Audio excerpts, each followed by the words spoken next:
Bonjour à toutes et à tous, c'est Jonathan Caparo, journaliste et pronostiqueur épique depuis 2012. Bienvenue sur ma chaîne consacrée aux courses épiques. Alors comme vous le savez ici, d'analyse de pronostics, tout ce qui tourne autour du microcosme épique.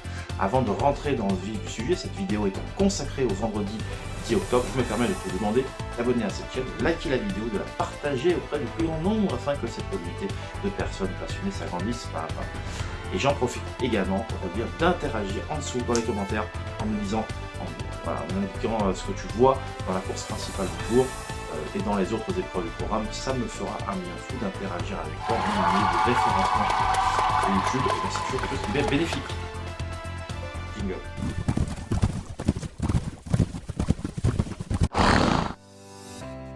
Alors cette vidéo est consacrée au vendredi 10 octobre, un quintet plus réservé de vieux trotteurs. Ils ne seront que 2 au premier échelon.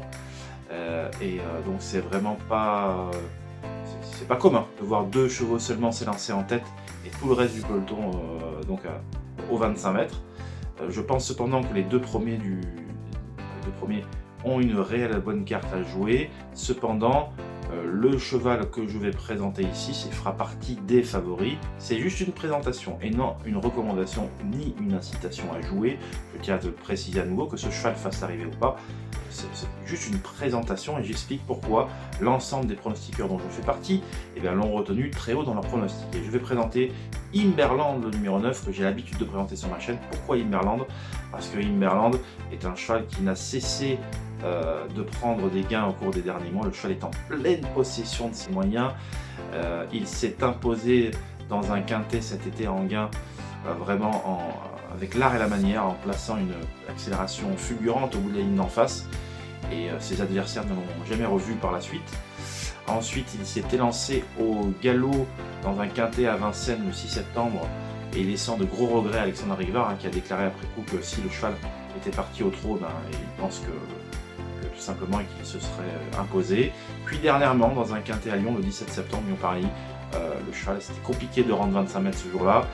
Il a assuré sa mise en jambe, mais devant, il y avait un 10 d'argent et Mathieu Abrivard qui ont bien joué le coup. Il a fait prendre un très bon départ et c'était compliqué de rendre autant de terrain en faisant l'extérieur comme ça, et le cheval ne démérite surtout pas en s'octroyant de peu l'accessit d'honneur.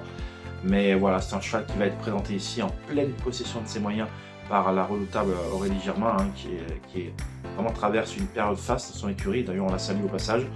Et voilà, Imberland fera partie des chevaux de la course. Alors, il est loin d'avoir course gagnée, c'est moins qu'on puisse dire, parce qu'il y a quand même des I sur sa route. Les chevaux devant, comment ça va se dérouler? Est-ce que les 12 trotteurs des 25 mètres vont les laisser faire un peu en tête? Parce qu'il y a un cheval de train en tête avec le protégé de Jean-François Sonnet, qui est capable de prendre le train sans compte et d'aller loin. Ça va être une course passionnante avec pas mal de rebondissements. C'est pour ça que je déconseille fortement de jouer ce type de course. Voilà, mais j'ai présenté l'un des favoris. Il fera partie de ma sélection, ça c'est sûr. Pour retrouver mon analyse fine, c'est sur mon site www.jcaparos.fr que ça se passe. Tous les liens, encore une fois, sont sur la vidéo. N'hésitez pas à venir jeter un petit coup d'œil. Donc voilà, j'en ai fini avec la présentation de ce quintet. Terminons avec la recommandation du jour, le cheval du jour, qui sera dans la dernière course du programme à Vincennes, le 7 Impala de Val. Alors vous inquiétez pas, je vous mets tout dans le descriptif, enfin, je vous mets dans la vidéo, ça sera annoncé.